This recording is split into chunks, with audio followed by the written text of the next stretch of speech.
created the global phenomenon and the global awareness day that is World Elephant Day, which has raised awareness and for these incredible iconic creatures.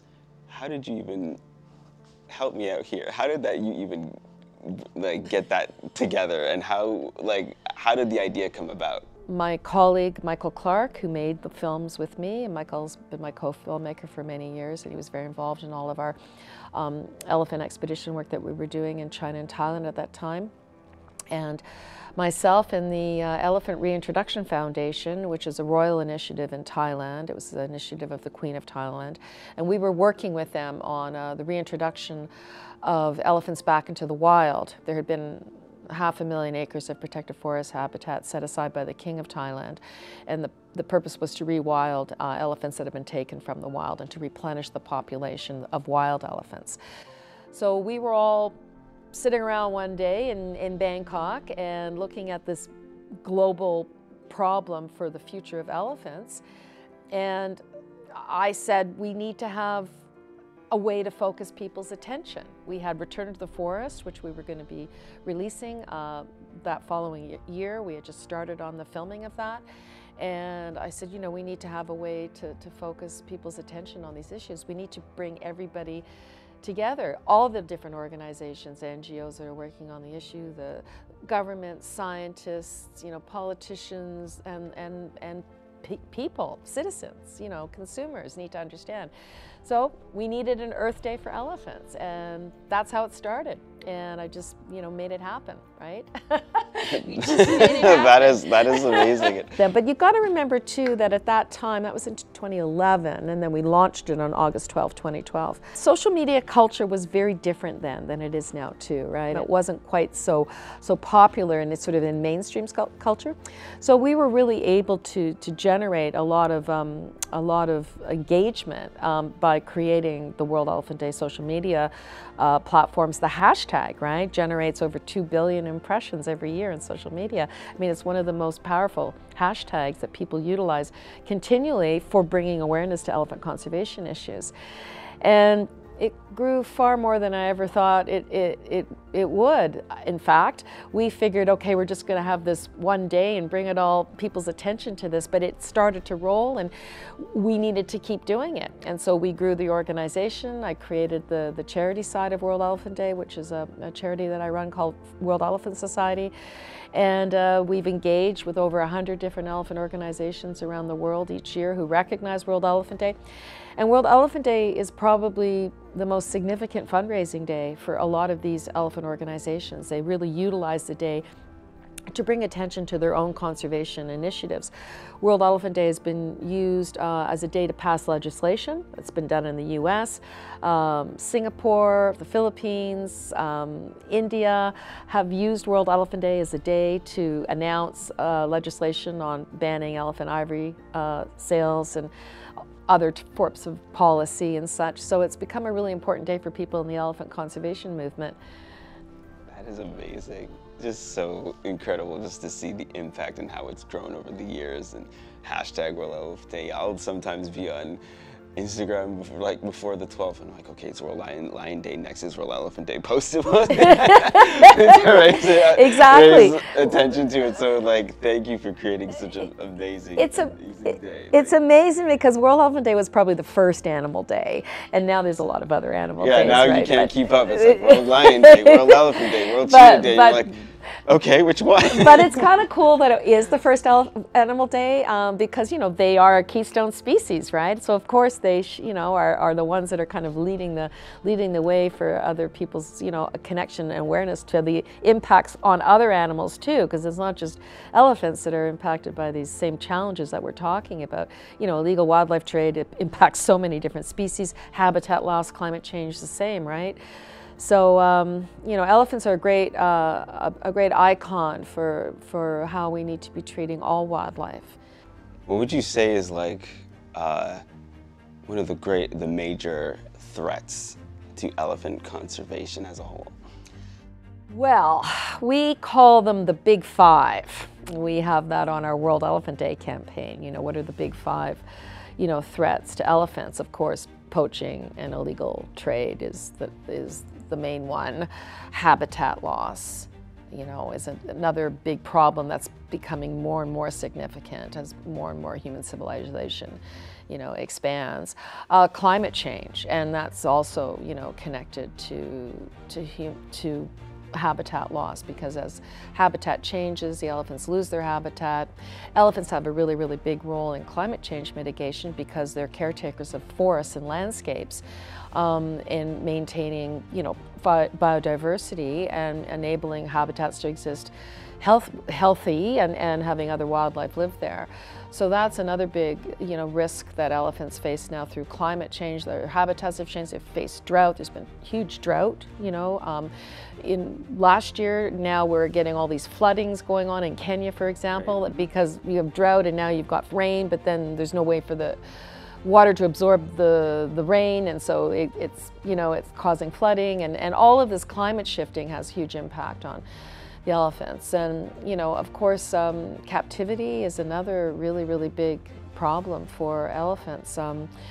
We've seen a lot of change, a lot of awareness in the last, you know, 10 years around ecotourism with elephants. More people becoming aware that it's not appropriate to see elephants performing in show rings and doing these goofy tricks and being in these chained situations. And so there's been more and more effort on more natural encounters with elephants, free roaming elephants, elephants that are not chained up in a you know, small space.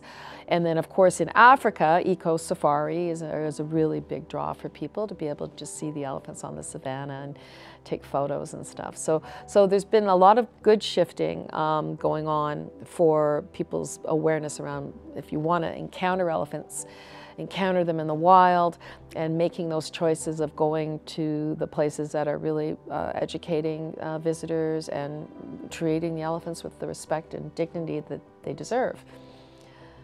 Yeah. So there's that's really there's a lot, you know, to think about with how we have to maintain our relationships with them, because elephants as a keystone species are really significant to the health of all these environments. And so without these elephants in these environments, all the other animals are impacted. The plant life is affected. Elephants are seed dispersers. I mean, that's their main focus as caretakers in their habitats, and that's how forests grow, and you get that diversity of forests. They look for water when they're in these habitats. Other animals use these watering holes.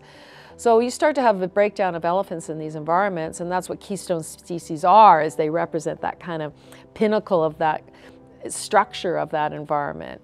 Then everything else gets impacted. So that's why we need to keep them here on Earth, because if they go, then we're not going to be far behind, right? And what do you personally love about elephants? What is it about elephants to you that you find so absolutely captivating? Oh, well, gosh, I mean, they're extremely empathetic, and they're very sensitive. And, you know, they will really look at you, and if you earn the respect of an elephant, you know, it's a real gift. And they're just a loving, empathetic animal. Of course, their size, their magnificent intelligence, you know, the fact that they help each other, their social, emotional bonds, but they just have really good qualities, you know, as individuals. And I've often felt, you know, elephants are more like human than any other animal, and maybe sometimes even better than human, in that, you know, they have all these qualities and characteristics that we strive to have as people, or should strive to have, you know, the values that they live by within their family units. So that's what I really love about them most, you know, I guess how they look after each other and how they look after other animals and how they look after the environment. I think, you know, they're a really good model for us. I love it. So it's like everybody, we need to take after elephants. Be more like elephants. Be more like elephants, 100%. With the recent ban of elephant ivory in Canada, what are your thoughts on that, and what are your hopes that will do? Oh, well, that was quite a lot of work getting that going, right? So we had actually the Ivory Free Canada Coalition So there's a number of organizations in Canada that really got behind that. About 8 years ago, it was started by an organization in Vancouver called Elephant Addicts. And then we, World Elephant Day, got involved, and then there was another organization based here. At that time, they were called the Global March for Elephants and Rhinos. Now they've changed their name to Rhino and Elephant Defenders. And then as we started to really push for this attention to the fact that we don't have any elephant ivory or rhino horn sales ban in Canada, Jane Goodall Institute and Humane Society of Canada and Humane Society International of Canada got involved. And you know, they're two very, very big NGOs. And so the collection of people among this Ivory Free Canada Coalition came together and just started to push. But it finally got passed through, came into force in January of this year, January of 2024. And you know, it's interesting because it's not like Canada has had a huge illegal ivory trade issue or illegal wildlife trade. I mean, illegal wildlife trade expands from the ivory. I mean, there is a lot of old ivory in Canada. Western Canada has a very big Asian population, and so there's been that tradition of having ivory in the home and so on. But really, more importantly than any of that, is it's just the right thing to do. I mean, we shouldn't be buying and selling elephant ivory or rhino horn. I mean, these animals need these things for themselves. You know, the best use of ivory is on the elephant. The best use of a rhino horn is on the rhino. And so these are sort of, you know, useless marketplaces that have been established without any true purpose. And so there's no reason that any government in the world should be supporting that and allowing for that type of trade to take place. I mean, illegal wildlife trade is rampant, and I mean, it just spans across the globe, and it's, you know, as I said, it's a lot of species. It's not just the elephants and the rhinos that are impacted by that. So the fact that we now have this legislation in Canada really looks good on Canada. You know, Canada can step up, and, you know, I think we've got 10 countries in the world, and maybe more like 13 now, that have now come into having this legislation in place where there's sales bans, no trade of elephant ivory or rhino horn. What would you say to people individuals who want to like help elephants and that have never seen one or in their backyard and they're like, well, they're far away, how do I help them? What would you say to them? Oh, well, actually, on the World Elephant Day website, worldelephantday.org, we actually have a whole page of what you can do to help elephants, right? But probably most importantly, just in a very sort of straightforward way, don't buy ivory, do not buy illegal wildlife products of every kind.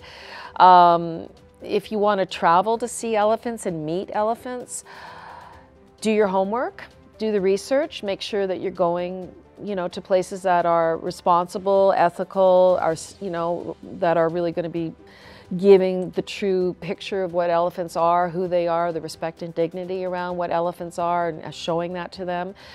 And then I guess the other part of it too is support the organizations that are out there actually doing the work on the ground to continue to study them, protect them, and preserve their habitat. So by helping those organizations continue to do that work, elephants have a good chance. So those would be my recommendations. Would you come back as an elephant? Reincarnated as an elephant? Would you come back as an elephant? Yeah, well, maybe I've already been an elephant, right? I might have already been one, which might have drawn me into now working as a human to protect them. But yes, I would come back as an elephant. Patricia, it's been a pleasure. Thank you so much. Julian, my pleasure too. And I love your shirt. Thank you. Thank you. It's a good choice for today's conversation. For sure. Thank you so much.